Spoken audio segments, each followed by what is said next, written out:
Agradeceré que me confirmen si se está escuchando. Dice, se puede recepcionar el audio. Un like, por favor, por ahí. Sí se escucha. Ah, mi estimada Samantha, ¿verdad? Muchas gracias. Gracias, estimada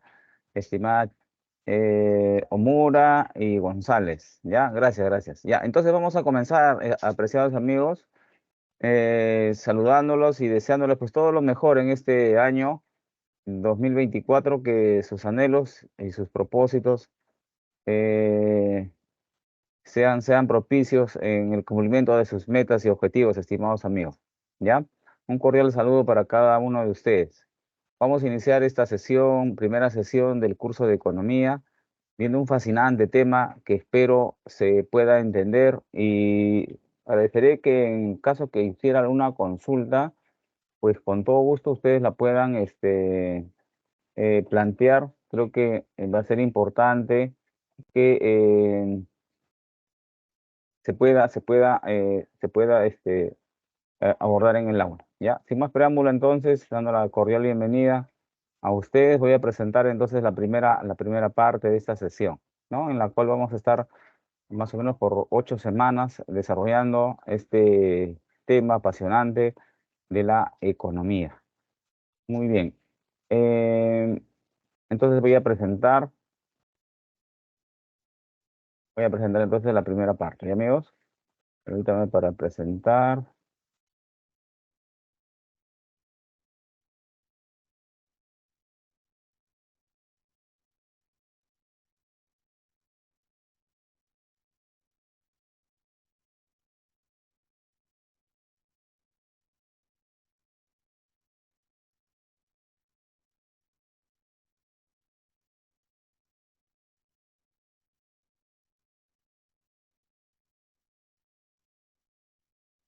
Ya.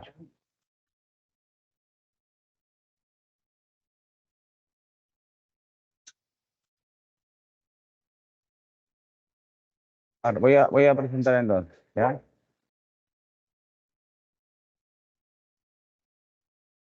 A ver, un ratito.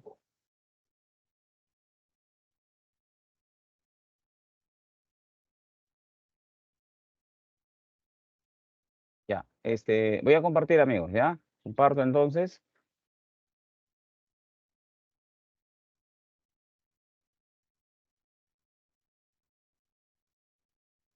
Listo. Entonces tenemos la semana número 1, economía. Lo que vamos a ver el día de hoy es acerca de los conceptos de economía, el problema económico y cómo se resuelve el tema de la escasez. ¿Correcto? Entonces comencemos, ¿no? La economía es una ciencia social que estudia el modo en que la sociedad administra los recursos productivos, ¿no? Y estos recursos productivos pues son limitados, ¿ya? Es un punto importante dentro del esquema de la comprensión de la economía como ciencia, ¿no? Los recursos productivos son limitados. ¿Qué cosa es un recurso productivo? Es lo que se utiliza para producir bienes y servicios, ¿correcto? Esto que estoy marcando acá, se concibe en economía. Todos los recursos productivos se utilizan ¿para qué? Para producir bienes y servicios, ¿correcto, amigos? Con esto las empresas eh, van a producir y llevar a los mercados los bienes y servicios, ¿no? Los bienes, los productos. Entonces, ¿con qué una empresa produce bienes y servicios? Con los recursos productivos, ¿correcto? Entonces, la economía se constituye como una ciencia social que, que estudia el modo en que la sociedad administra sus recursos productivos. ¿Correcto, amigos? Eso, muy bien. ¿Ya? Entonces, ahora, cuando nosotros utilizamos los recursos productivos, nos enfrentamos al tema de la escasez. ¿Ya? Eso es lo que nosotros tenemos que tener en cuenta, ¿no? Que cuando nosotros analizamos y administramos recursos escasos, pues tenemos que ser eficientes en el uso de estos recursos, ¿no? Porque nosotros enfrentamos un problema que se llama la escasez. Ya, entonces, nuevamente, la economía entonces estudia la forma en cómo se administran recursos escasos, ya, que son limitados, ¿Para qué? Para producir bienes y servicios, ¿no? Que satisfagan las necesidades humanas. Eso es la otra parte, es la otra cara de la moneda. O sea, todo lo que produzcan las empresas deben permitir atender las necesidades, ¿correcto? Entonces, si hablamos de la etimología, ya la economía está formada por dos palabras, ¿no? El oikos y el nomos. Oikonomos, ¿no? Que es oikonomía, que es la administración, ¿no? De recursos que tiene pues un responsable en una empresa, en una sociedad, en un gobierno, ¿no? La forma como tú administras los recursos es como tú gestionas la escasez y cómo priorizas los recursos que puedes acceder, ¿correcto? Entonces ahí está. Entonces, economos, etimológicamente, es la administración, el administrador de la casa, el administrador de un país, el administrador de una entidad que tiene recursos escasos. ¿Correcto? Muy bien. Esto es con respecto a la economía. ¿Cuál es el objeto de estudio? El objeto de estudio y la finalidad. Entonces, respecto al objeto de estudio, la economía busca atender los problemas relacionados con la producción, distribución de bienes y servicios destinados a la satisfacción de necesidades, ¿no? Lo que comentamos hace un momento, ¿no? A partir de cómo satisface las necesidades humanas y cómo administras, ¿no? Esos recursos escasos, pues tiene que ver con el objeto de estudio, ¿correcto? Entonces, no solamente es producción, sino también la producción y distribución. ¿No? Por ejemplo, acá podemos ver ¿no? Podemos ver, por ejemplo, los recursos, ¿no? Los recursos naturales, ¿no? Que se juntan con los trabajadores, ¿no?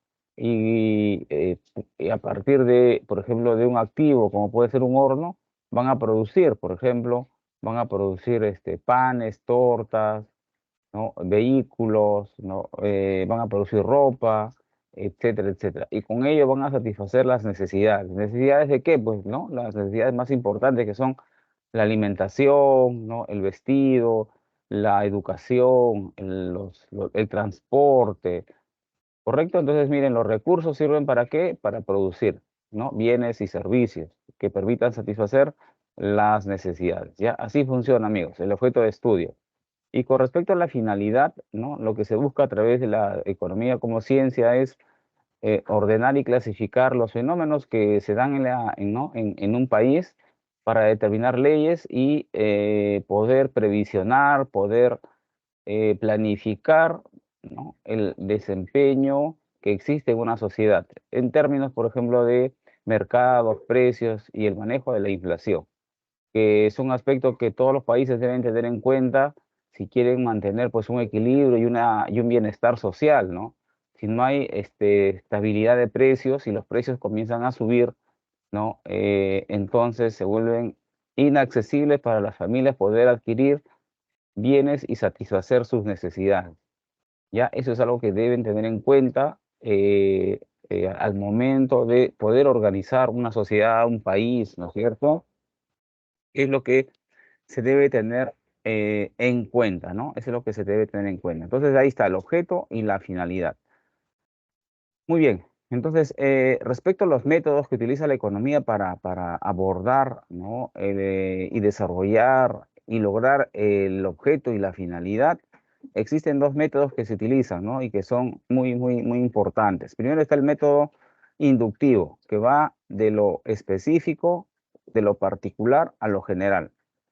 Por ejemplo, el precio del pan aumenta, entonces el consumo de pan, ¿ya? Si el precio aumenta, el consumo de pan entonces se va a reducir, ¿no? Miren, ¿ah? Entonces, eso lo puedo hacer a través de un método inductivo. Yo sé, pues si el precio de pan aumenta, comienzo a deducir, ¿no? Porque si conozco la ley de la si conozco la ley de la demanda, si el precio aumenta, su consumo o su demanda pues se va a reducir. La gente va a consumir menos pan. ¿Qué estoy haciendo con esa inferencia, no? A través del precio. Estoy haciendo un método inductivo, porque a través de un hecho concreto me apoya una ley general, ¿no? Que es la ley de la demanda, ¿correcto? Y viceversa. En cambio, el método deductivo es al revés. Yo parto de lo general, ya, yo parto de lo general y me voy a lo específico. Por ejemplo, dice, mire, si yo conozco la ley de la demanda, ¿correcto? Y yo sé que si un incremento del precio va a originar una disminución de ese producto, ¿correcto? Entonces, puedo inferir que de esa ley puedo irme a algo específico. Puedo decir, pues si el precio del pollo se reduce, generará que las familias adquieren mayores unidades de pollo, pues, ¿no es cierto? Claro, si se reduce el precio de los, ¿no? de los productos, pues la gente va a adquirir más de esos productos. Por ejemplo, la, el precio de el precio de por ejemplo, imagínense que baje el precio de los autos, ¿no? Si baja el precio de los autos, porque actualmente un auto más o menos está pues algo de 18.000, 15.000 dólares para arriba, ¿no? Más o menos, por ahí está. Pero imagínense que el precio baje, ¿no? No sé, pues baja a 5.000 dólares, a 2.000 dólares. Uy, pues se incrementaría el consumo abiertamente, ¿no? Pues no, se va a dar un gran consumo se va a dar un gran consumo de este producto, en este caso el auto, que estoy poniendo como ejemplo.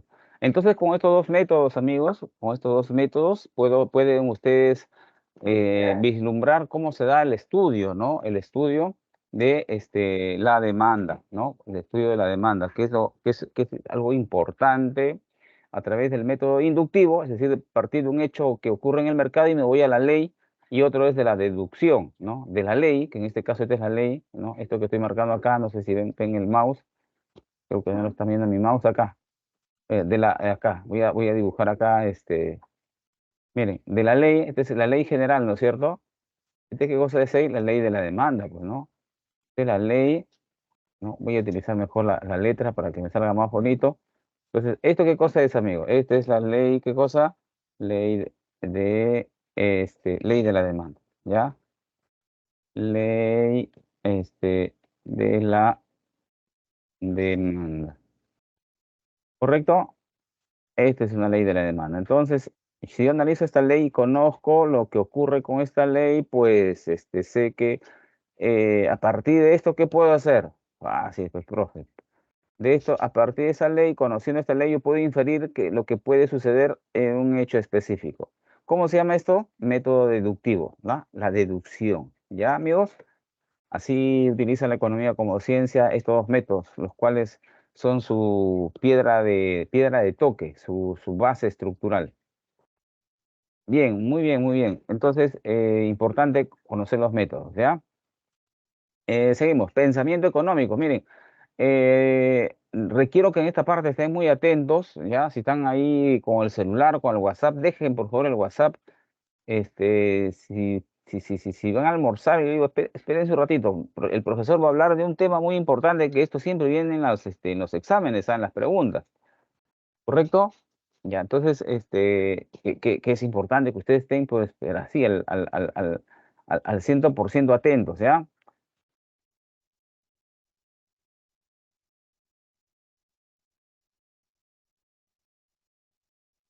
Ya, entonces, atentos, amigos, atentos, en esta parte para que puedan puedan anotar y estén pues bien alertados, alerta, ya, alerta. Entonces ahí está el pensamiento económico, ya, pensamiento económico, un resumen, un comprimido de lo que de una línea histórica, ¿no? Una línea de tiempo. Vamos a ver, mire, vamos a ver el mercantilismo. Fue uno de los primeros pensamientos, escuelas del pensamiento económico, los mercantilistas. Según el mercantilismo, cuyo exponente es Jean-Baptiste Colbert, y luego tenemos Antoine de Mont, Montaigne, ¿no? Y Thomas Moon, ¿no? Pero de estos el más importante es Jean-Baptiste Colbert y quizás Thomas Moon, ¿no? Ahí los tres dan los aportes. ¿Cuál fue el aporte del mercantilismo, no? Estos señores, para el pensamiento económico, señalaban que la riqueza se basa en el comercio, decían, ¿no? Para que exista riqueza en un país tiene que haber, ¿qué cosa? comercio. Voy a utilizar aquí este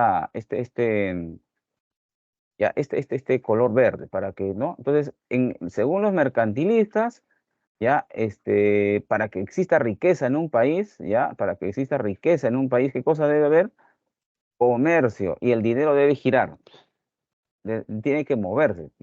Si no gira el dinero, si no hay comercio, no va a haber acumulación de riqueza en los países. Entonces, ¿qué es lo que recomendaba Colbert?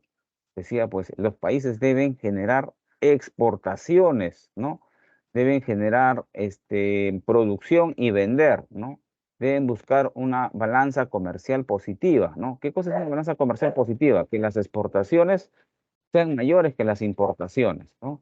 En el tiempo que se formó esta escuela, pues Francia, Inglaterra, ¿no? Estaba en plena época de expansión, ¿no? De hegemonía, ¿no? Eran países, potencias hegemónicas que buscaban tener, pues, ¿no?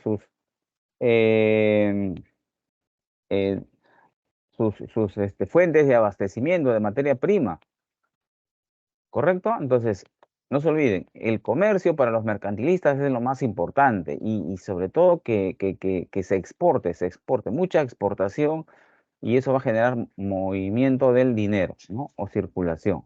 En el tiempo también que se dio esta escuela fue el patrón oro. En este tiempo pues existía la moneda de oro, entonces tenía que el oro pues rotar, ¿no? No quedarse en un solo lugar. Tiene que haber una intervención activa del Estado. Según Colbert, el Estado debería intervenir, o sea, el gobernante tenía que entrar y ser quien intervenga en la determinación del comercio y en la circulación del dinero, ¿correcto? Ellos apelaban a ese punto en el cual el Estado debía, ¿qué cosa? Intervenir en la vida económica, ¿correcto? Tenían buscaban qué cosa, que el dinero, qué cosa, ingrese al país. ¿Cómo yo logro que el dinero ingrese a un país? Fácil, exportando más, pues porque cuando yo exporto, ¿qué cosa vendo afuera? Vendo mis productos. Imagínense el Perú, que exporte, por ejemplo, a ver, que exporte un producto de bandera, por ejemplo, la fibra de alpaca, ¿no? Tenemos bastante acá en el Perú. Y entonces, si te exportas, ¿qué traes del extranjero cuando tú vas a vender algo? Traes los dólares, pues, ¿no? Entonces, miren lo que apelaban los mercantilistas. Ingresa al país la mayor cantidad de dinero, ¿no? Y como les dije, en ese tiempo, todo era, pues, oro y plata, ¿no? Las monedas eran en esa denominación. ¿Qué más? La balanza comercial siempre favorable, ya lo dije. Esto significa mayor exportaciones, amigos, ¿ya?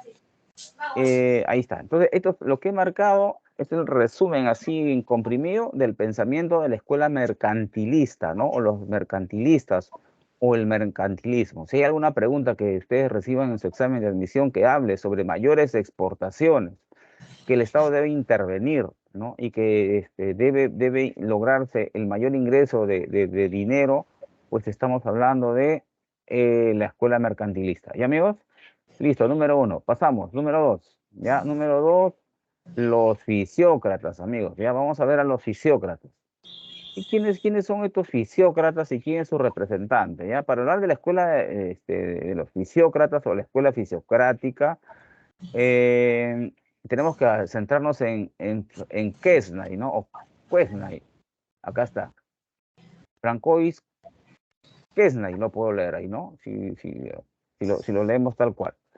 Entonces, ¿quién fue este señor, no? Fue un estudioso que señalaba algo muy importante. Decía, mire, ¿no? Para que un país, dice, ¿no? Para que un país genere riqueza, mira lo que dice acá, se debe aprovechar la tierra, ¿no? Esto también algunos lo entienden como darle un mayor énfasis, así lo voy a poner, darle un empuje, así vamos a poner, a las actividades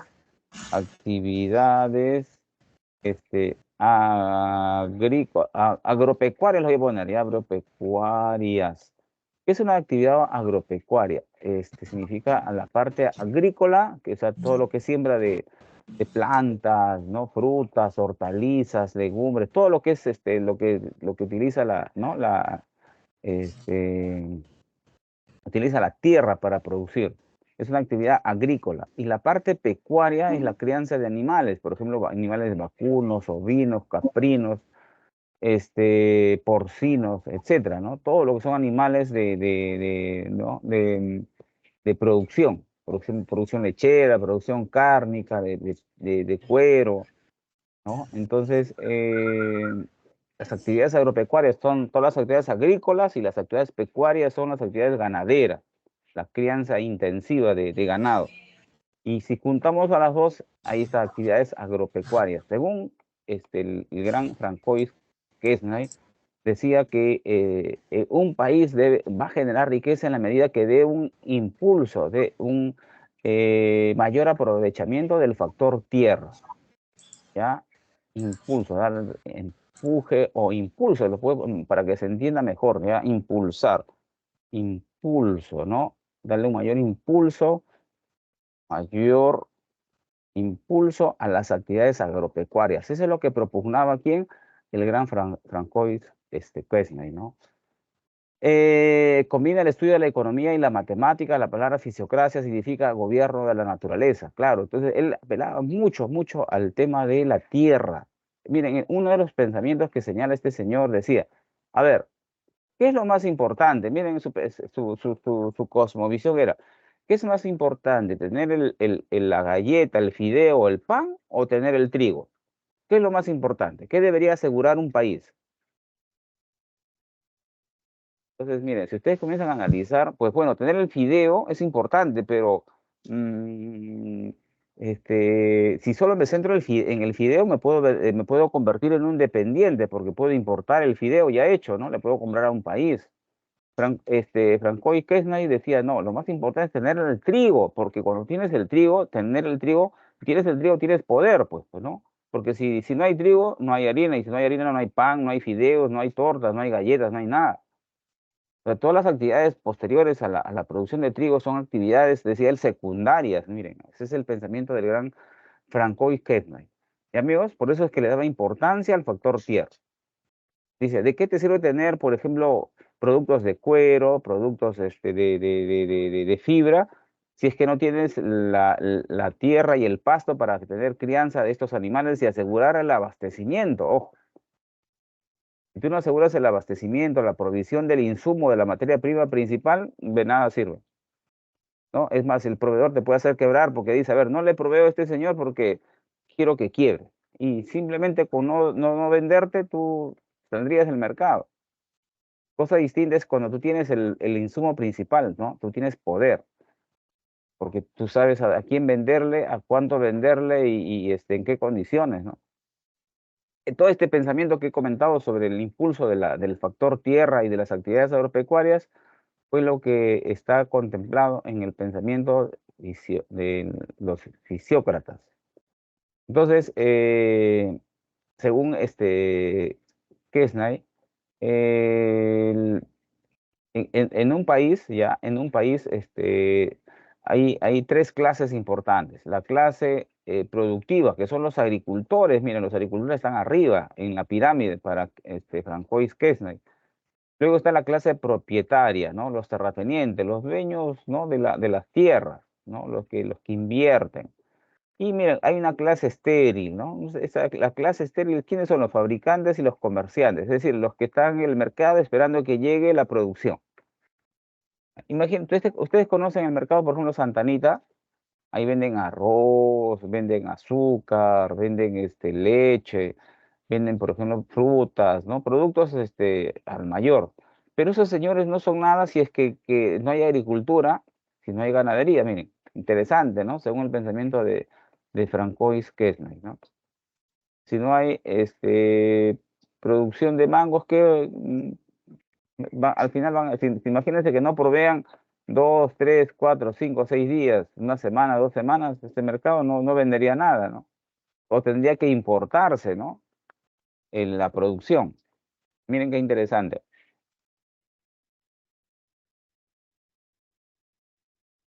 Muy bien, muy bien, muy bien. Entonces tenemos el pensamiento de los fisiócratas, ¿ya? La escuela fisiocrática. Seguimos, amigos, seguimos. Ya, por si acaso, amigos, Ustedes tienen ustedes tienen acá en la semana uno, ya tienen un material muy importante que imagino que yo les recomiendo que lo revisen. A ver, acá está. Ya, aquí hay un mayor detalle, comprenderán por la hora y por el tiempo, no me podría centrarme, pero por ejemplo, si ustedes quieren conocer más a fondo, en el cuadernillo, ya, en el cuadernillo está la ampliación de la clase que estamos desarrollando, y por ejemplo, el cuadernillo avanza desde la edad antigua, desde Platón, ya del 427 al 327 antes de Cristo, y conoce, por ejemplo, qué planteó Platón. Por ejemplo, Platón habló de una organización del Estado, ¿no? Donde existían tres clases: los gobernantes, los guerreros y los artesanos, ¿no? Y señalaba que los filósofos, ¿no? Tenían una posición importante dentro de la sociedad, ¿no? Luego Aristóteles con el pensamiento de la eficiencia económica, ¿no? Luego viene la Edad Media con Tomás de Aquino, donde hablaba, por ejemplo, del precio justo, ¿no? Y luego viene ya en el siglo XV al siglo XVIII la escuela mercantilista, que es la que nosotros estamos abordando. Luego viene la escuela fisiocrática, 1756, 1778, ya siglo XVIII, mire, Francia. Y acá está el gran Francois Quesnay, ¿no? Muy bien, entonces ahí les recomiendo que ustedes, para que puedan ampliar más, hagan ese repaso paralelo con estas dos materiales que ustedes tienen a su disposición.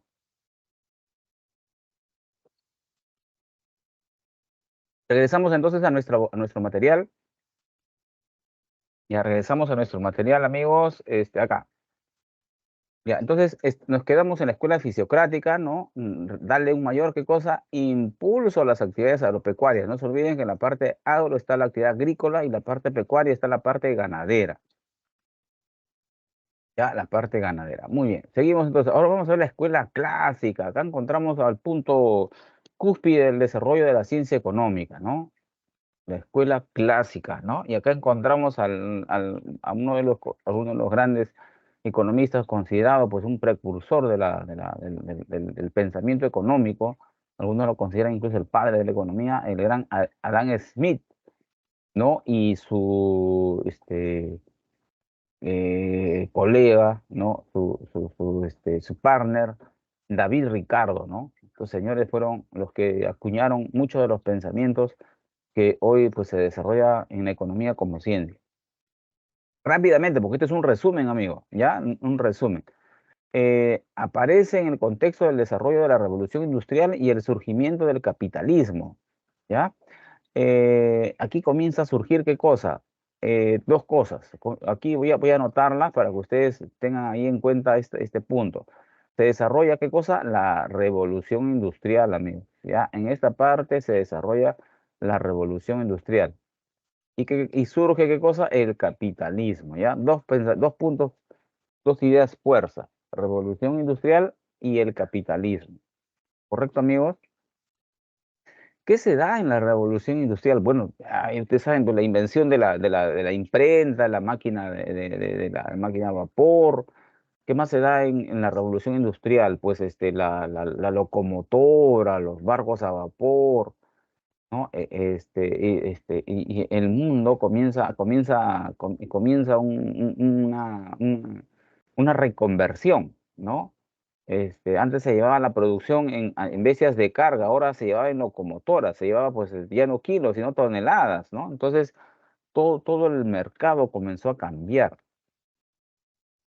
todo el mercado comenzó a cambiar y surge el capitalismo, ¿no? Que es la combinación de mercado, inversiones, ¿no? Y dueños de capital.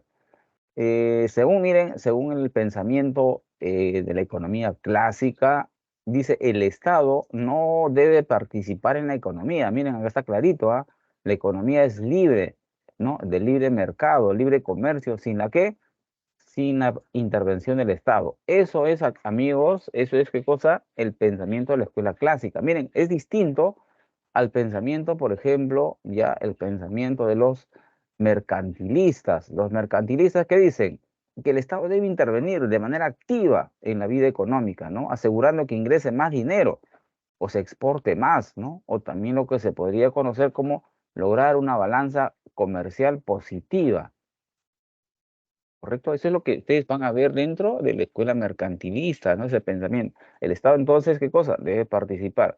Mire, pero viene más adelante Smith, Adam Smith, y le dice, momento, tranquilo, mercantilista, tranquilo, ya, take it easy, tómalo con calma.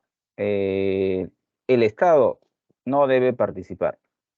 No, el Estado no es un buen asignador de riqueza y el Estado debe permitir el libre mercado, ¿no? Ustedes recordarán estos tópicos de economía, porque incluso en secundaria se ven, según el pensamiento de Adam Smith, él decía pues que en el mercado hay una mano invisible, ¿no? Que dice que todo se regula, ¿no? Todo se regula y esa mano invisible regula todo. ¿Ya? Entonces el Estado no debe intervenir, debe estar lejos, debe ser una especie de árbitro. ¿Qué más dice Adam Smith? En la escuela clásica, junto a David Ricardo, dicen que el trabajo como fuente de la riqueza depende de la división del trabajo, es decir, apelan a la división del trabajo, ¿ya? Debe haber especialización del trabajo, ¿correcto? Y con eso se va a lograr, ¿qué cosa? Eficiencia y productividad, ¿ya? Ojo, la productividad es algo que se impulsa bastante en el pensamiento de la escuela clásica. Ya, pero esto no es exclusivo de la escuela clásica. Si ustedes revisan su material que está acá, que ustedes lo tienen, van a ver que uno de los que propuso acá el tema de la productividad, ya,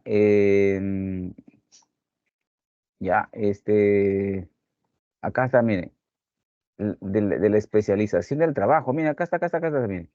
Platón fue uno de los que habló también de esto, mire, y esto de acá lo estoy marcando, ¿ah? Por si acaso, y ustedes seguro van a, como buenos estudiantes, a que capturan, ¿no? Captura pantalla. Entonces, uno de los que comenzó a hablar primero de la productividad, no fue exclusivamente, Adam Smith, ¿no? Ya la productividad, la especialización del trabajo, ya fueron, ¿qué cosa? Abordados por Platón, miren, Platón, este gran filósofo, ¿correcto, amigos? Entonces, obviamente, normalmente los estudiosos toman en cuenta lo anterior, ¿no? Y parece que acá Smith toma en cuenta esa herencia que dejó el gran Platón y lo desarrolló. Pero mire, dice, el trabajo como fuente de riqueza depende de la división del trabajo y la especialización. Eso significa mayor eficiencia y productividad. ¿Y quién habló de eso? Platón, hace muchos años atrás. Listo, distingue entre valor de uso y valor de cambio de los bienes, ¿no? Por ejemplo, aquí eso fue una de las ideas de David Ricardo, ¿no? Valor de uso,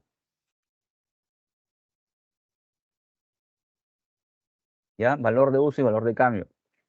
Eso tiene que ver con la percepción que tiene el consumidor de un producto, ¿ya? Yo voy a pagar dependiendo el uso que lo voy a dar, ¿no? O la necesidad que tengo de un bien.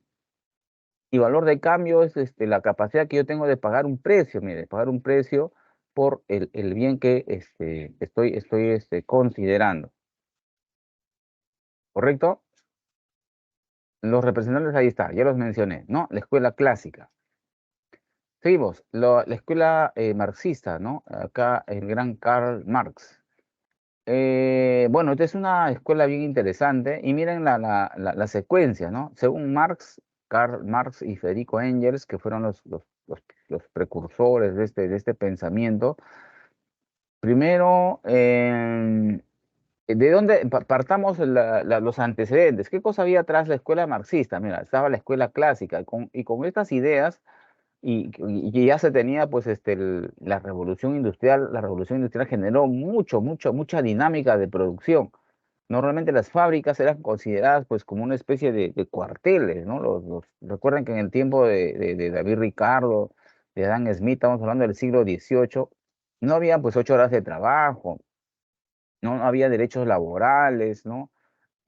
Había, como señala Marx en su obra, decía, había explotación del hombre por el hombre, ¿no? Al hombre, al trabajador se lo consideraba pues como un factor de trabajo y se lo exprimía hasta lo más este, lo más extremo, ¿no? Las personas trabajaban día y noche porque tenían que entregar los pedidos, ¿no? Se trataba de reducir costos, no habían horas extras, habían personas que incluso pues, murieron en fábricas, ¿no? Porque, no, como les digo, no había derechos de trabajos, no había derechos de trabajadores. No había 8 horas de trabajo, como les decía, horas extras, CTS, ¿no? Nada. Era el amo y señor de una fábrica, era el dueño, el capitalista, y el explotado, pues, era el obrero, ¿no? El trabajador, que no tenía ningún derecho y era considerado como pues, un factor productivo más, ¿no? Como un insumo, ¿correcto? Eso es lo que vamos a ver aquí en el pensamiento de Marx. Entonces, ante esa explotación, alguien enarbola su voz de protesta y dice, momento, protesto. Acá hay una explotación. Miren su pensamiento, dice. Marx dice, la lucha de clases como elemento necesario para una sociedad igualitaria y justa, ¿no? De ahí nace este pensamiento, pues, ¿no? Sin luchas no hay victorias. ¿No? Porque Marx decía, si el trabajador que es explotado por el hombre, el capitalista, no enarbola su reclamo, no enarbola su protesta, pues no va a conseguir nada. Entonces, si quieres que ese beneficio con el cual se queda el capitalista, ¿no? Que Marx lo llamó la famosa plusvalía, ¿no? Es el valor no pagado del trabajo del obrero que se crea en ganancia, del cual se apodera el empresario, ¿no? Normalmente ustedes saben que cuando se establece un precio existe un costo total y luego el empresario le otorga un margen de ganancia, ¿no? Y luego le aplica el impuesto y con eso forma un precio de venta. Pero ese margen de ganancia, ¿para quién es? ¿Para el trabajador y el empresario o solo para el empresario? Bueno, ese margen de ganancia es solo para el empresario, ¿no? Y no lo comparte. Entonces, a eso luchaba y protestaba Marx, decía, ¿no? Esa plusvalía, ese valor no pagado del trabajo que se queda en manos ¿no? del empresario, pues debería ser compartido. Las ganancias de la empresa deberían ser compartidas con quienes la hicieron posible, que en este caso eran quienes, los trabajadores. ¿Correcto, amigos? Eran los trabajadores. Entonces, a eso le llamó la plusvalía. Él, habló de la propiedad privada de los medios de producción. Decía, la desigualdad se origina en qué cosa, en la propiedad privada, porque como los medios de producción, las máquinas, las fábricas son de unos pocos dueños y eso es propiedad privada, ahí dice, ahí está la desigualdad, porque no todos pueden producir y entonces hay gente que es el que tiene los dueños de los factores de producción y ellos sobresalen, ¿no?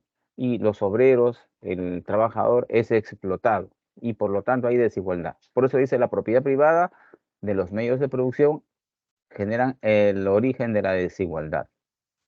Habló de la teoría del valor trabajo, que es importante el trabajo dentro del proceso productivo. Si no se le atribuye un valor al trabajo, pues no, no van a lograr, ¿no? No van a lograr, pues, el desarrollo, ¿no? Y es interesante este pensamiento porque, miren, actualmente hay muchas empresas que aplican esto y consideran al trabajador no tanto como un trabajador que hay que explotar, sino lo consideran como un colaborador, ¿no? Creo que era ley.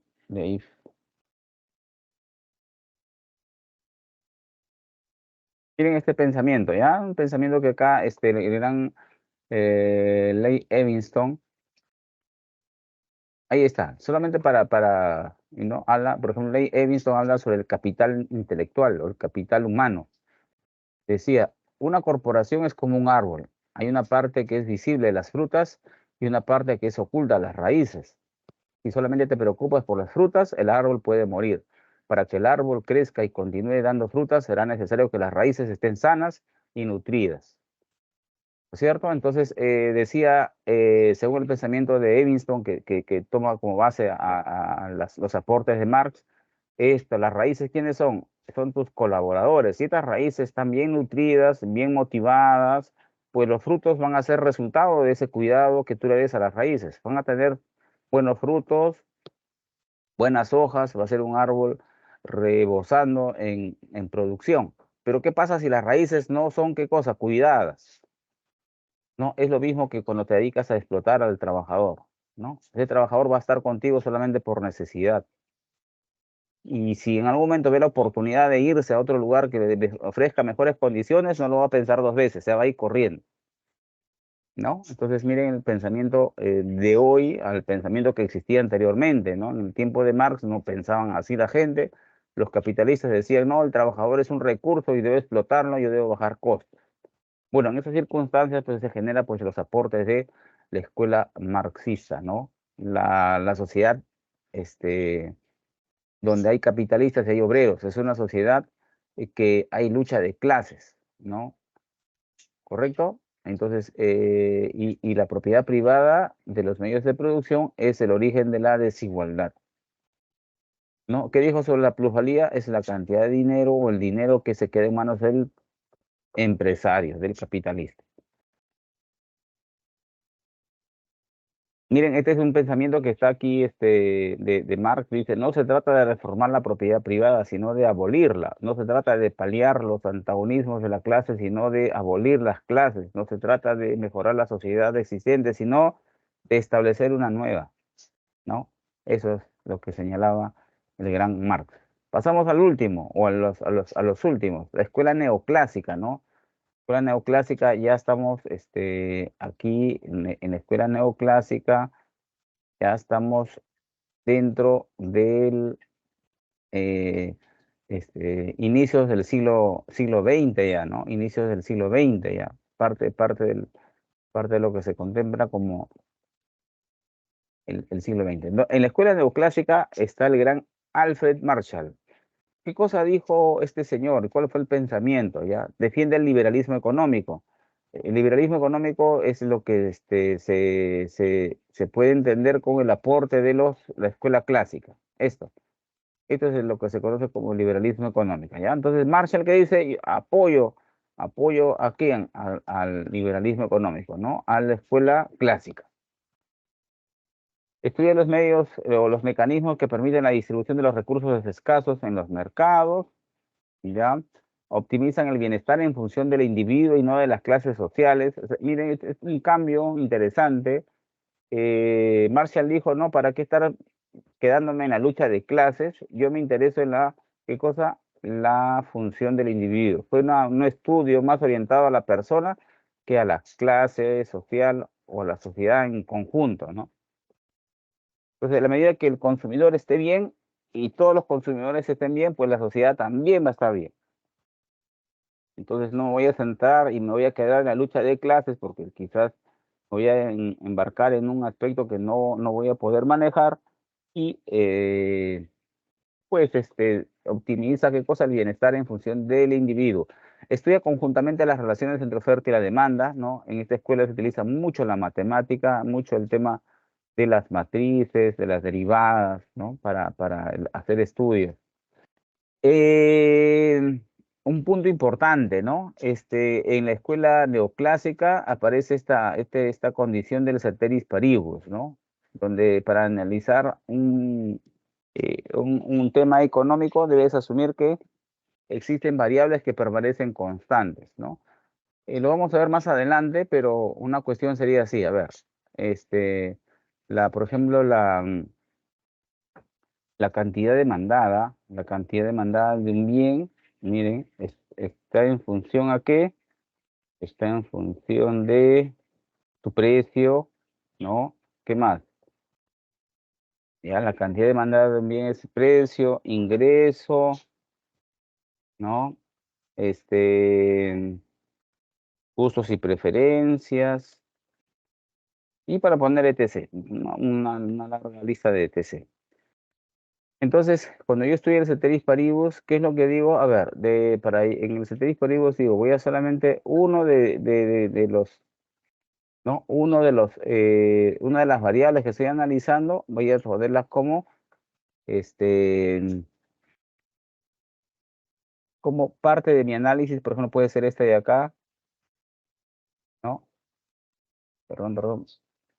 Por ejemplo, si esta es si esta es la variable que voy a analizar, lo demás lo pongo constante. Ahí está, este es, sí.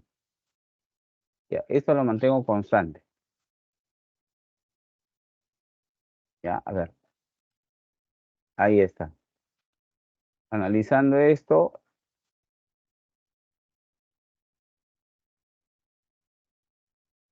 ya, ahora sí.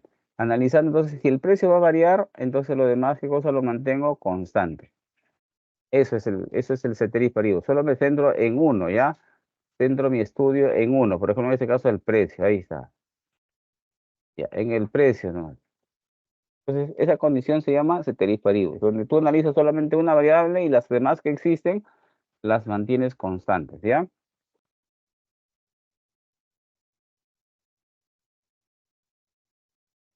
Listo, entonces esto es el pensamiento neoclásico. No se olviden tres aspectos importantes.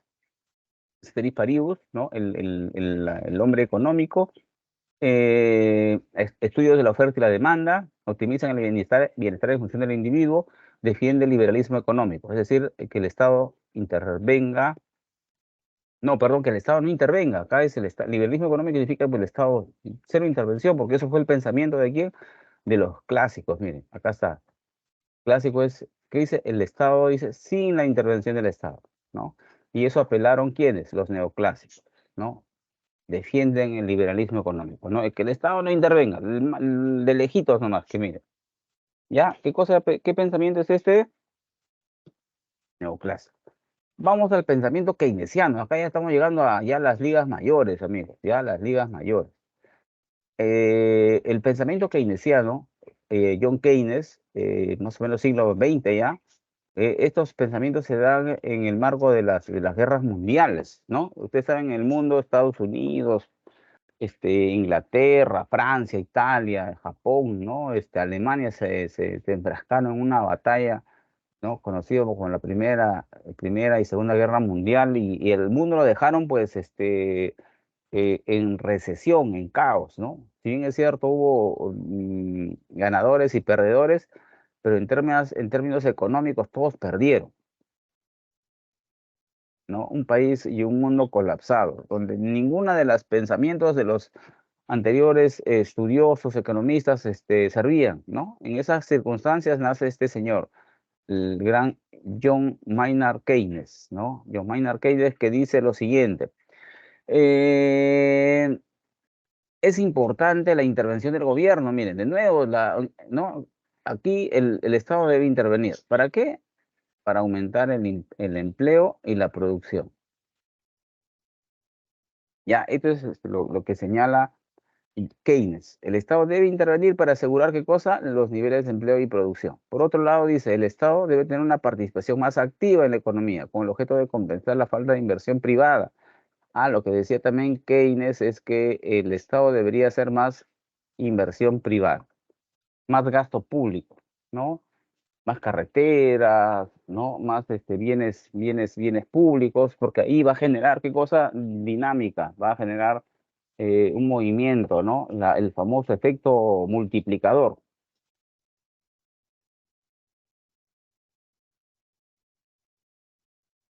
Habló sobre la demanda efectiva como impulsor de las actividades económicas, es decir, cuando hay un impulso del Estado, pues la economía se dinamiza. Es como cuando el Estado, por ejemplo, distribuye bonos a las familias, por ejemplo, afectadas por el COVID.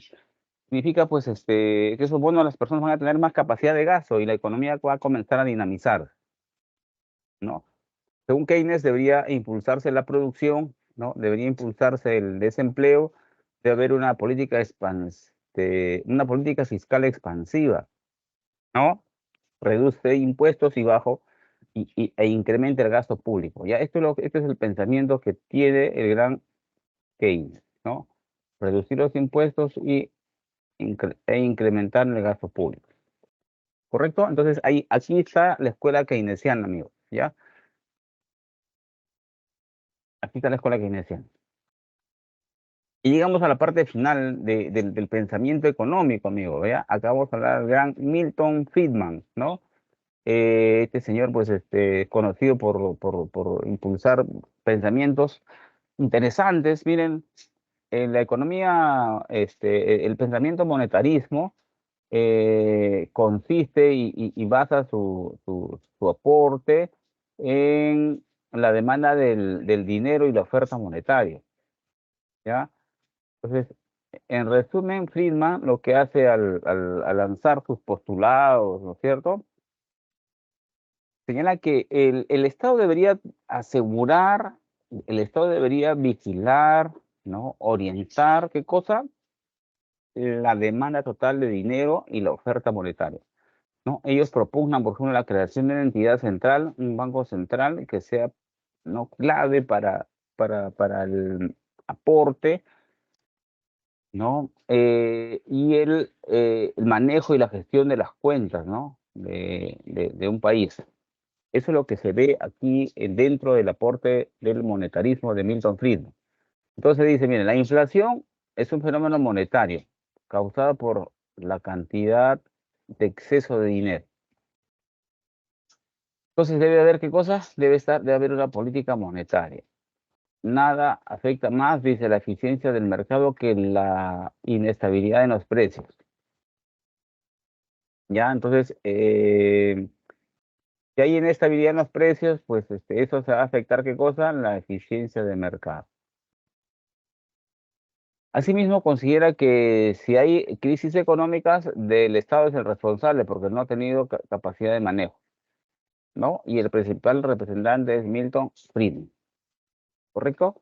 Entonces, amigos, hemos hecho un recuento, ya, un recuento de las escuelas económicas, las principales aportes de las escuelas económicas, pasando desde,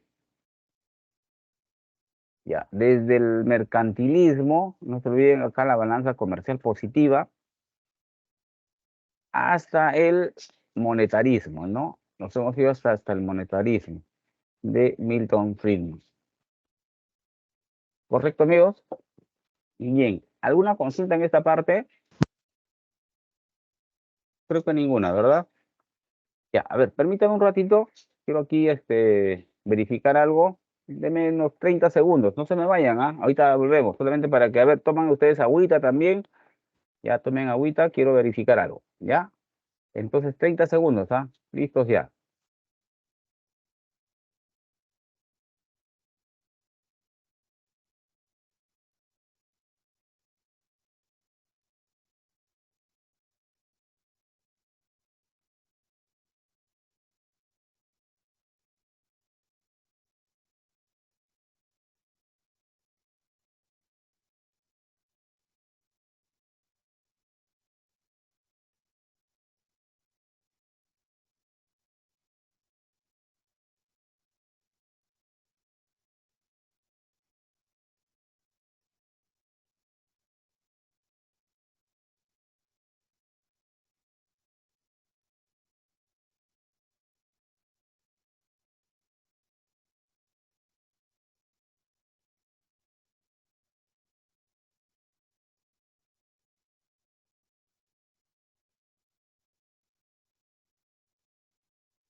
Listo, amigos. Continuamos entonces con la siguiente parte, ¿ya?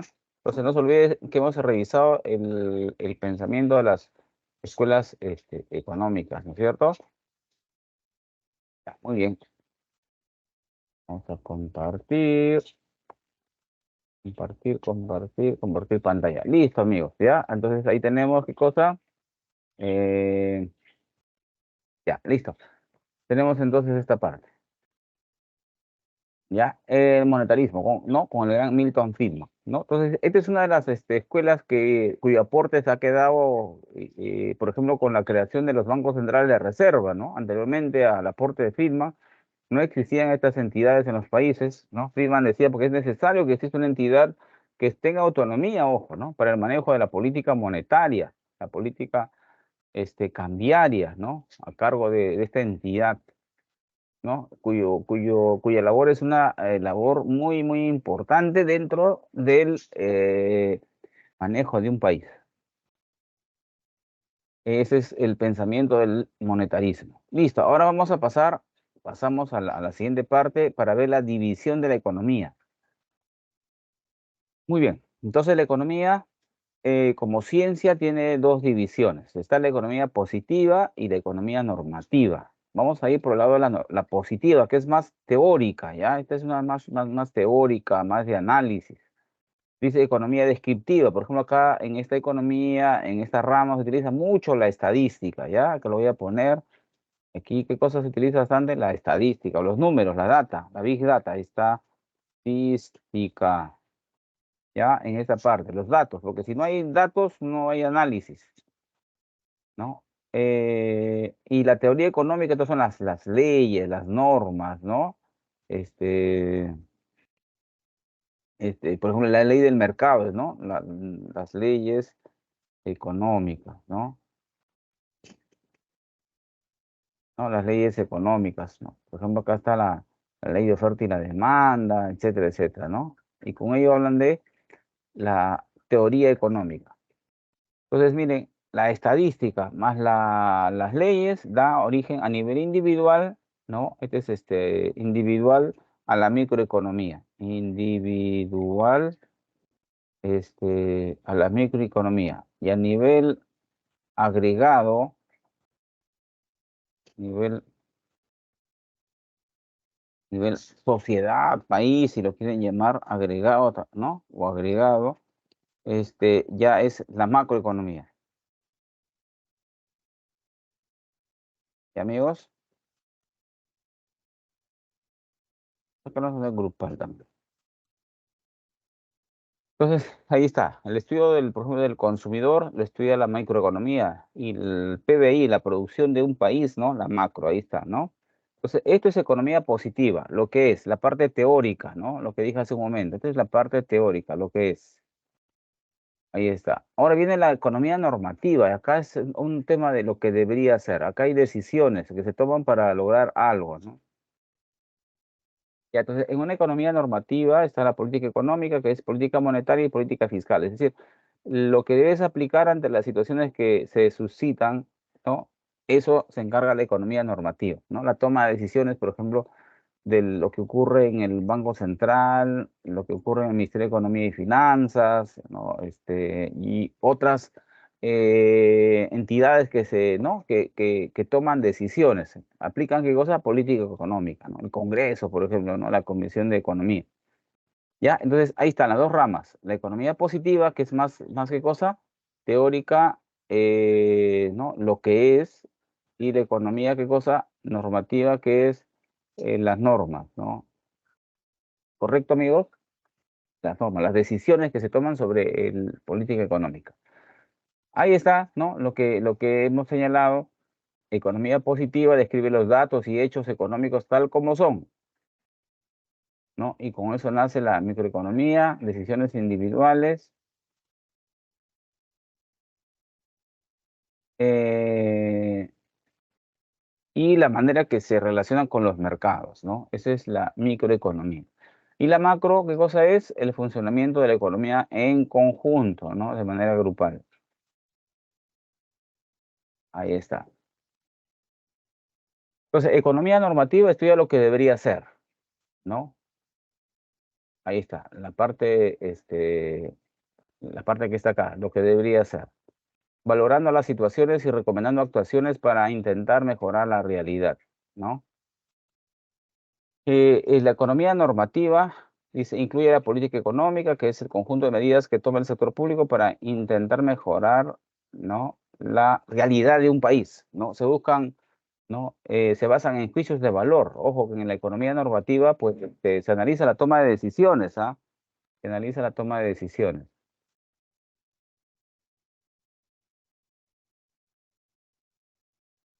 ¿correcto? Se analiza la toma de decisiones ahí.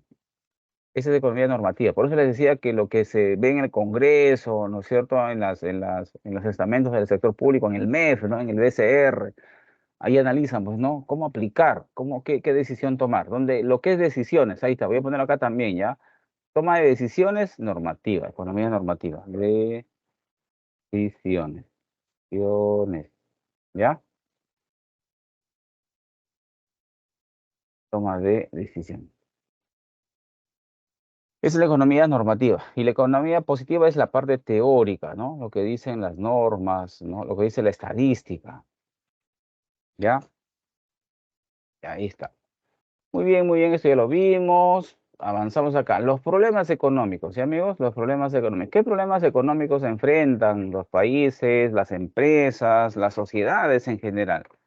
¿No? ¿Qué problemas económicos se enfrentan ahí? Entonces, lo que vamos a ver aquí es lo siguiente, que dentro de lo que es los problemas económicos vamos a encontrar principalmente los cinco, ¿no? Cinco aspectos que son los que se van a tener en cuenta. Primero, eh, ya. Primero está qué producir, ¿no? Qué producir, este, cómo producir, ¿no? El para quién producir, dónde producir y cuándo producir. Ya vamos a verlo por partes. El qué producir implica tener un análisis de los recursos que se cuentan, ¿ya? Acá lo voy a poner.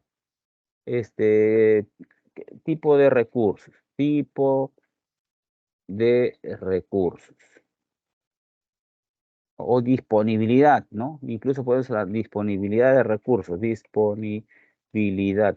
Es decir, por ejemplo, si yo quiero producir y le pregunto a alguien, ¿qué produzco? Esta persona va a decir, a ver, ¿qué cosa tienes para producir? Pues, ¿no? Entonces, si tendría trigo, pues lo que tendría que producir es pues, fideos, harina de trigo, ¿no?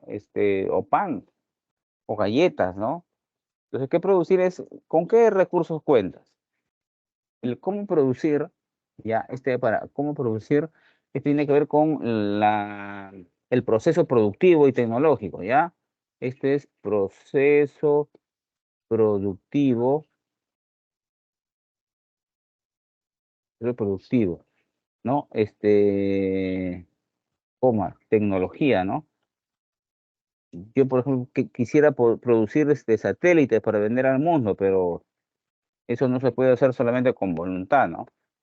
Tiene que haber qué cosa, tiene que haber la disponibilidad en este caso, de los recursos, ¿ya? Entonces, el cómo producir tiene que ver con el proceso productivo, con la tecnología que voy a utilizar. Y el para quién producir, esto tiene que ver con el mercado, pues, ¿no? Mercado, porque yo produzco para llevarlo a un mercado. ¿Correcto, jóvenes? Muy bien. ¿Dónde producir? Es ¿no?, la ubicación geográfica, ¿no? ¿Y cuándo? ¿No? Tiene que ver, pues, la disponibilidad, pues, ¿no? Yo no puedo, por ejemplo, producir, panetones, por ejemplo, en abril, en marzo, ¿no? Que no es su campaña. Tengo que saber que para producir y responder a todas las preguntas anteriores, el momento, el tiempo también es importante, ¿no? ¿Cuándo? ¿Qué cosa? Producir. Entonces, estas 5 preguntas van a permitir responder, ¿qué cosa? Los problemas que se dan dentro de una economía, ¿no? Porque hemos dicho que los recursos son escasos, ¿no? Entonces, los recursos son limitados, ¿no? Las necesidades, los deseos son ilimitados, ¿no? Genera escasez económica, ¿qué cosa? ¿Y esto genera qué cosa? la capacidad de elegir, ¿no? ¿Qué producir, cómo producir y para quién? Ahí está, la capacidad de elegir. Las elecciones, ¿no? Lo que también se conoce en economía como el costo de oportunidad. ¿Ya? ¿Qué es el costo de oportunidad? Es la segunda mejor opción que tú eliges después, ¿no? Haber elegido la primera. Entonces, se entiende que tú elegiste una primera opción. Bueno, la segunda opción que tú descartas, ese sería tu costo de oportunidad. Muy bien, amigos. Ya, entonces, seguimos.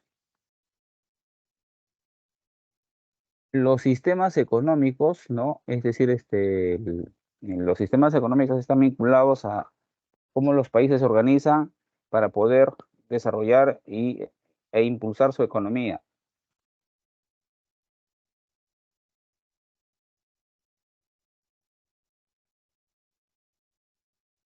¿correcto?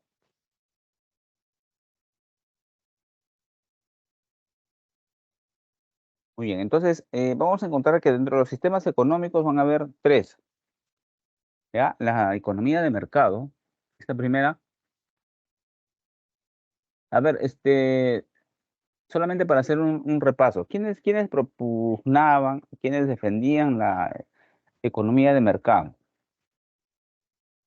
¿No? ¿Se acuerdan? Una de ellas era pues la escuela clásica, ¿no? De Adam Smith, decía libre mercado, todavía decía, ¿no?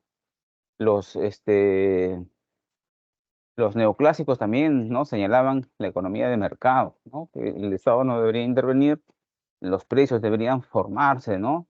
Por libre eh, interacción de la oferta y la demanda.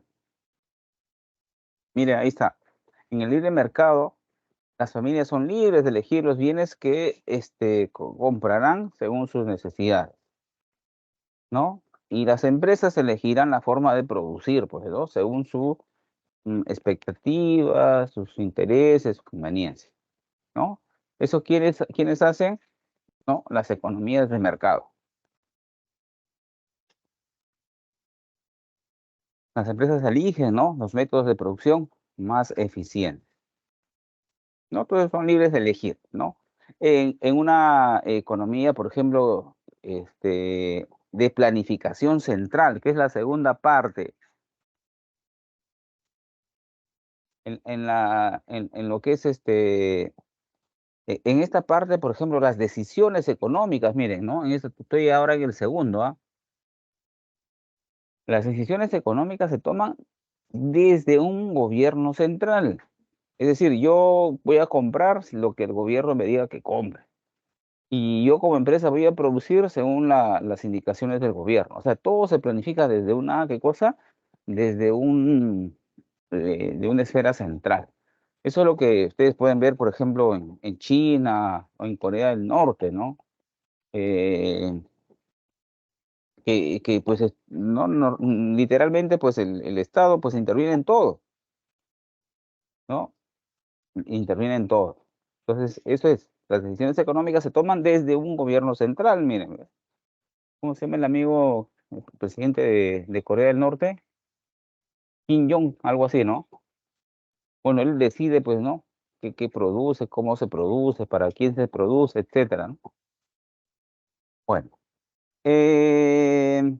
la producción es distribuida en economía de planificación central, la producción es distribuida de manera equitativa entre los miembros de la sociedad, ¿no? Ahí está, China. Y una economía mixta, dice, una economía mixta es una combinación de los sistemas económicos de mercado o de libre mercado y de planificación central, ¿no? El gobierno puede intervenir para corregir algún problema en la distribución. Ahí está, entonces, economía mixta y tenemos Perú, ¿no? Se podría decir, pues, ¿no? Que nosotros estamos ¿no? ¿No? En este sistema de economía mixta, ¿no?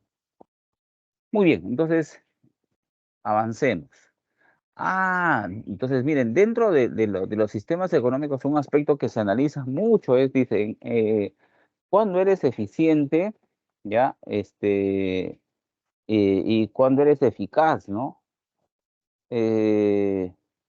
A ver, La eficiencia, ¿ya? Primero comencemos con el de acá, este de acá. La eficacia se centra en el logro de resultados. Tú eres eficaz cuando logras resultados, ¿no? No ves el cómo lo lograste, sino qué lograste. Entonces, si tú eres, por ejemplo, una empresa que vende, ¿no? Un vendedor sale y un día vende todo. Ese señor es eficaz, ¿no? Que se centró en los resultados y vendió todo, ¿no? Ahora que todo lo haya vendido, por ejemplo, en el mercado informal, ya es otra cosa, pues, ¿no? O lo haya vendido sin boleta, lo haya vendido, ¿no? A un menor precio, pues ese señor vendió todo en un día, ¿no? Ahora, para seguir con el mismo ejemplo del vendedor, pero hay otro vendedor que no, que fue, por ejemplo, casa por casa tocando, pues, ¿no? Señor, este es mi producto, le dejo tal precio, tiene tales bondades, tiene tales beneficios, y así, hizo todo un trabajo, ¿no? Según la ruta establecida, según cronograma. Bueno, ese señor fue eficiente porque siguió los procesos, ¿no? Los procedimientos que se tiene para la venta y la distribución del producto. En el primero lo vendió todo en uno, ¿no? Y no hizo, pues, no explicó muchas cosas, se centró en el resultado, mientras que en el otro, el segundo, pues, hizo ¿no? Todos los procedimientos establecidos, ¿no? Y logró el resultado. ¿Correcto? Entonces, eso es lo que se contempla dentro de estos aspectos ¿no? En perspectiva, ¿correcto? Vamos a ver entonces el problema de la escasez, ¿no? Que hemos estado comentando al inicio. ¿A qué se refiere con el problema de la escasez, no? Es un conflicto entre necesidades ilimitadas, ¿no? Tengan en cuenta que las necesidades, no tienen fin. Desde que naces, pues necesitas, pues, el cuidado, la alimentación, la protección, ¿no? La ropa, ¿correcto? Las necesidades, por eso dice acá, las necesidades son, ¿qué cosa? Ilimitadas, existen, ¿no? Hasta cuando las personas van a la tumba, alguien dice, ya se acabó las necesidades, ¿no? Un momentito, tienes que llevarle su flor, tienes que ponerle, pagarle ahí su lápida, su recuerdo, y cada vez o cada fecha mínimo, pues el día de los, ¿no? El día de los muertos, creo que hay un día donde pues vas ¿no? Y le llevas ahí su ofrenda, su ofrenda de flores. Hay personas que llevan también su comida, lo que les gustaba, ¿no? Bueno, entonces, miren, las necesidades siempre van a ser ilimitadas. Por otro lado, miren, tenemos acá las necesidades ilimitadas. Y por otro lado tenemos los recursos, que son, ¿qué cosa? Limitados, ¿no? Los recursos son limitados, ¿no? ¿Cuántos planetas podemos nosotros sacar recursos? Bueno, solo tenemos uno, la Tierra, ¿no? Y la población ha crecido, ¿no? El agua, por ejemplo, que es uno de los recursos más importantes, pues el agua, al crecer la población, pues se reduce la proporción que le tocaría a cada habitante, ¿no? ¿Correcto? Entonces, los recursos siempre van a ser limitados. Esto va a generar, ¿qué cosa? Escasez, ¿no? ¿Qué significa, qué implica escasez? La necesidad de elegir.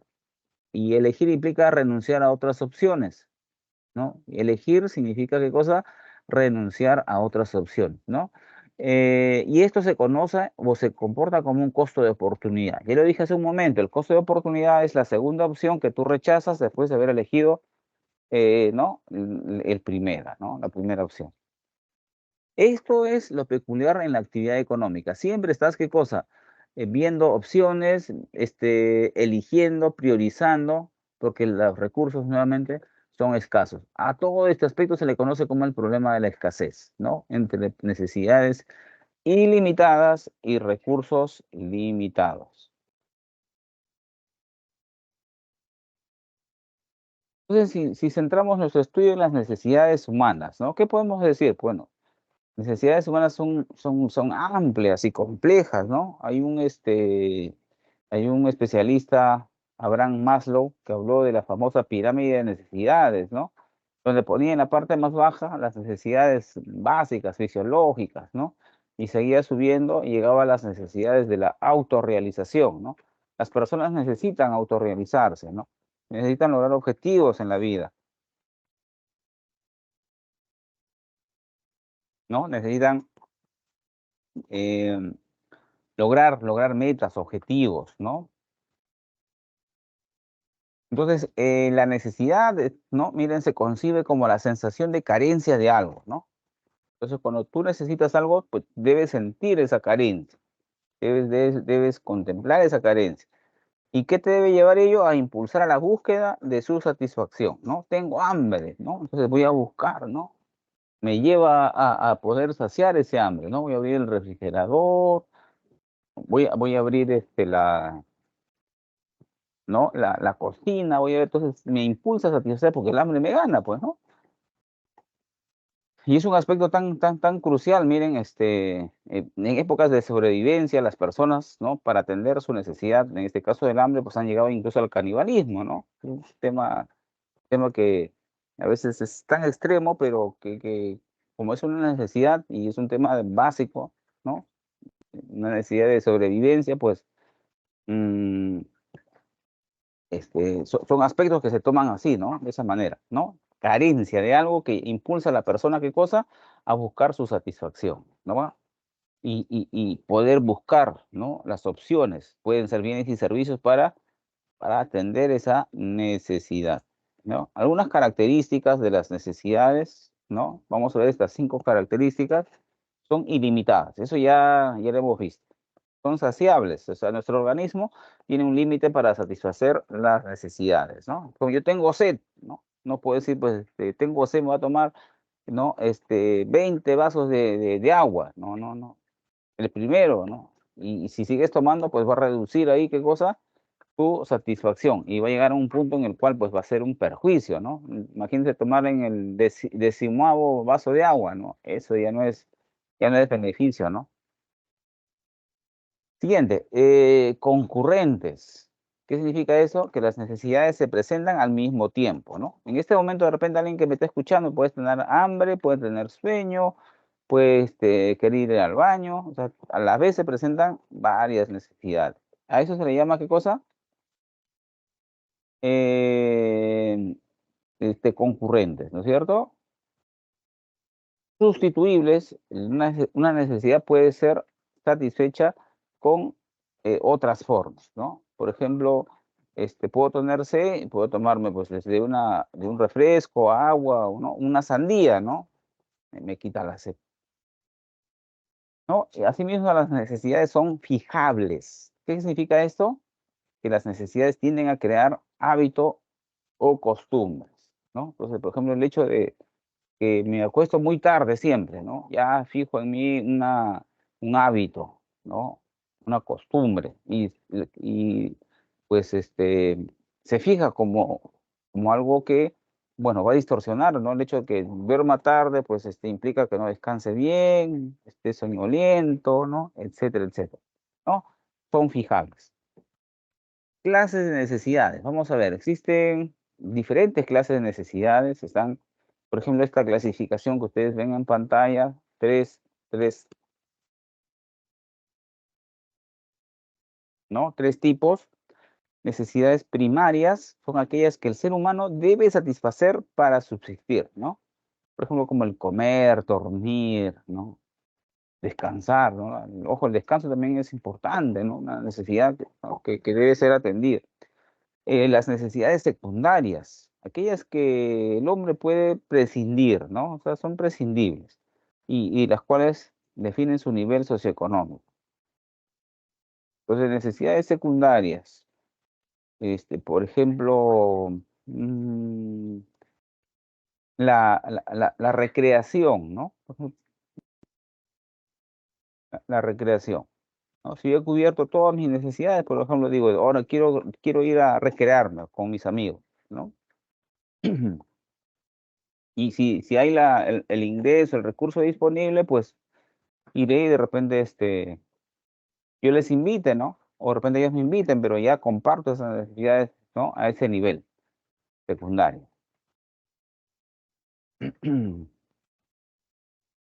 ¿No? y necesidades terciarias, ¿no? O necesidades, pues, superfluas, ya de lujo. Miren esta tercera clase, ¿qué señala? Pues, que son necesidades superfluas, ¿no? O innecesarias.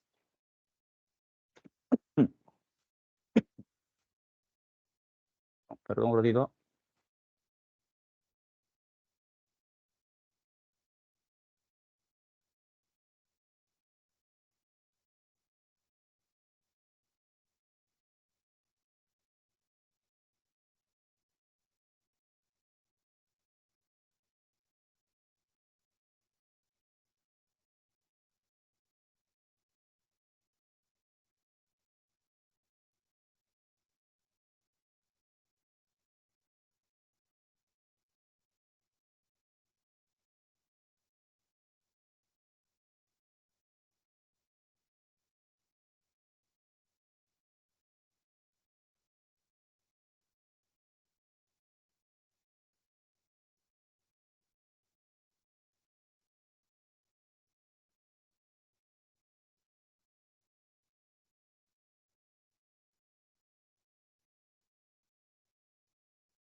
Entonces, continuamos. Les decía, les decía, amigos, em, que estas necesidades terciarias, pues, son innecesarias o superfluas, ¿no? Por ejemplo, tener, pues, un yate, ¿no? Un auto de 5 millones de dólares, ¿no? Como lo tiene por ahí de repente Mbappé o el gran, Cristiano Ronaldo. O un reloj, por ejemplo, un reloj, a ver, de 300.000 dólares. Qué abuso, ¿no? Yo me compraría una casita. Pero hay personas que dicen, no, un Rolex para ver la hora. Bien. Vamos a ver los bienes. Los bienes, pues, son lo que las personas adquieren para satisfacer sus necesidades. Y vamos a ver aquí rápidamente, en esta parte, los bienes, ¿no? Entonces, hay una clasificación. Pueden ser fungibles, es decir, solo para un uso, ¿no? Por ejemplo, la jeringa, el fósforo, los cigarros. Fungibles, o sea, un solo uso, descartable. Infungibles tienen varios usos, por ejemplo, la ropa, los autos, ¿no? Un celular. También se pueden clasificar según su destino, ¿no? Bienes de consumo, ¿no? Por ejemplo, una bebida gaseosa, ¿no? Un libro.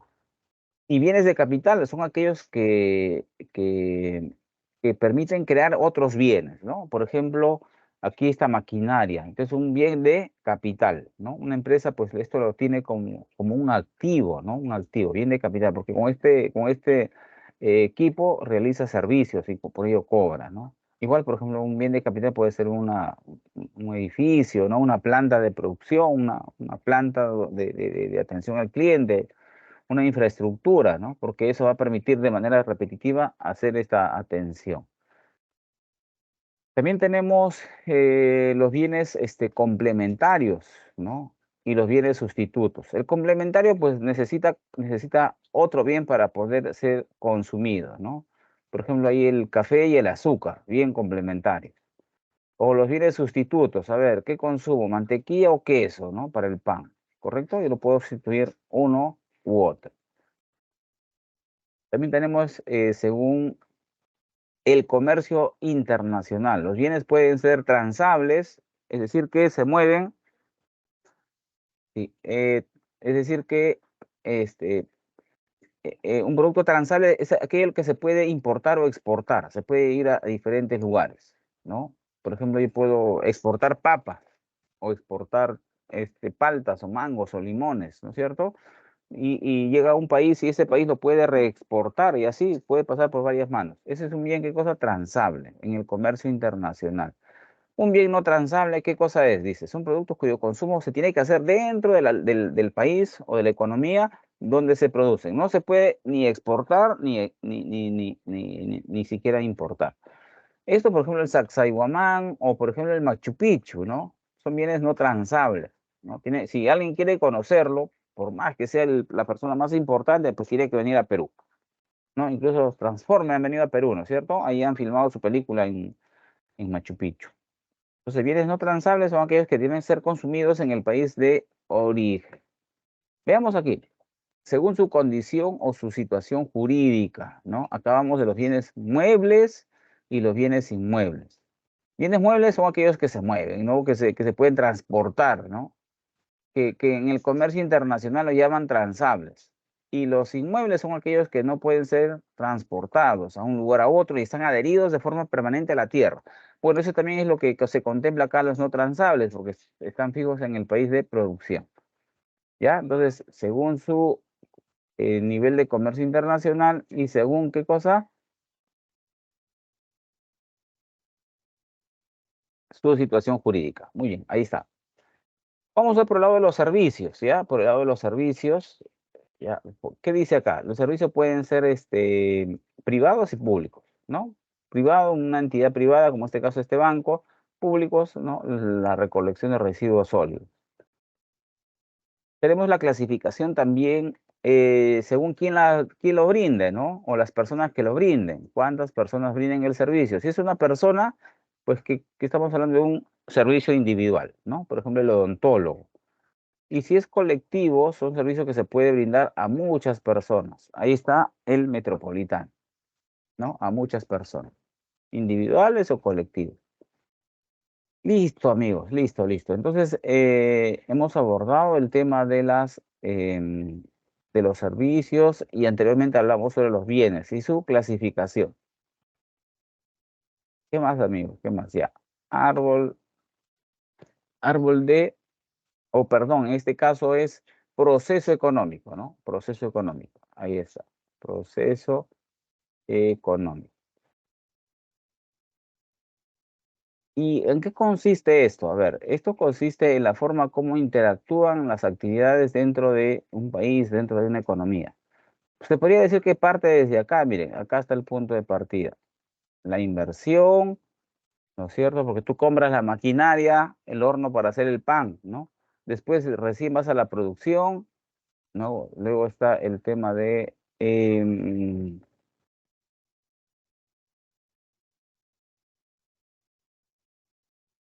circulación, ¿ya? La circulación, y luego está la distribución, ¿no? Y está el consumo, ¿ya? Así funciona.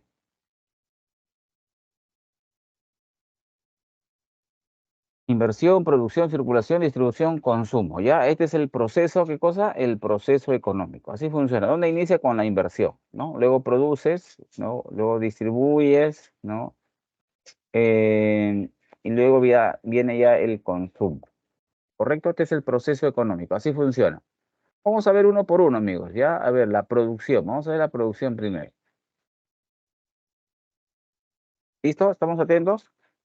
Vamos a ver, ¿ya? Entonces, dentro de la producción, una empresa, esta es una empresa, miren acá, esta es una empresa, una fábrica, va a utilizar ¿qué cosa? Factores productivos, ¿no? Ingresan a la empresa y obtienen ¿qué cosa? Bienes y servicios, ¿no? Estos son los input y los output, lo que ingresa y el resultado, ¿no? Se entiende que en esta parte, que donde están las flechas, ocurre la transformación, el proceso productivo o el valor agregado, ¿correcto?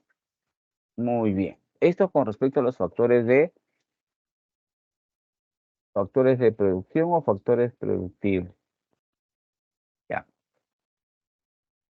Un punto importante, amigos, es que los factores de producción, hay factores de producción originarios, ¿no? Donde está el trabajo, los recursos naturales, ¿ya?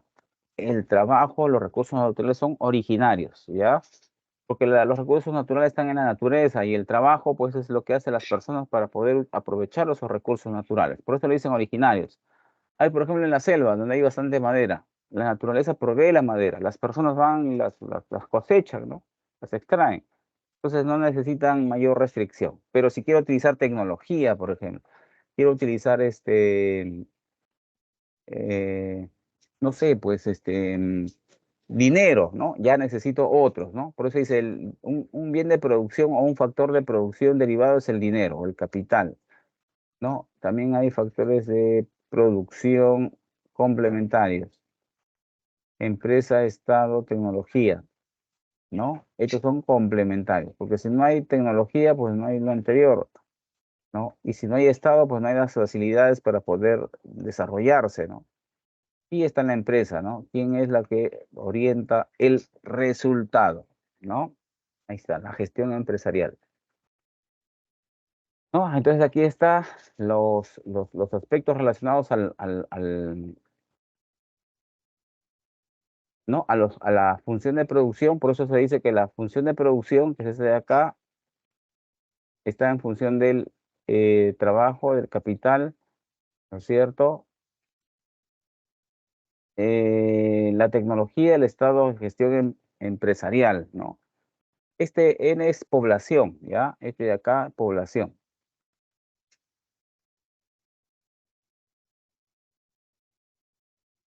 ¿ya? Población,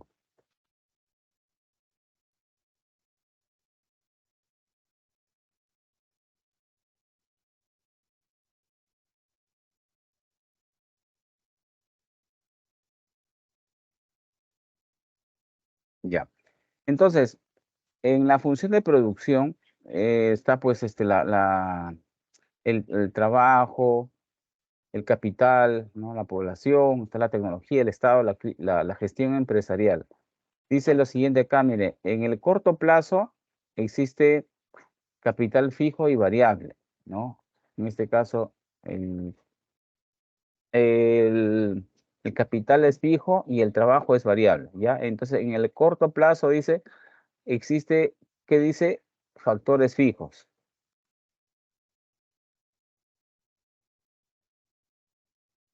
¿ya? En el corto plazo, ¿qué cosa existe? Factores fijos, ¿no? Factores fijos. Pero en el largo plazo, dice, todos los factores son variables, ¿ya? Ojo con este punto, hay que resaltarlo. En el largo plazo, ¿ya? En el largo, todos los factores son variables. Acá está.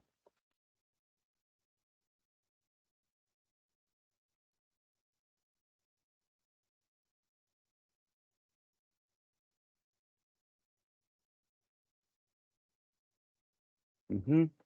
Ya, ok. Aquí dice, en el largo plazo, todos los factores, ¿qué cosas son? Variables. Es decir, en el largo plazo, pues es más de un año.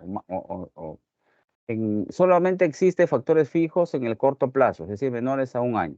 Y amigos, esto ténganlo presente. Listo, entonces luego vamos a hablar sobre la frontera de posibilidades de producción.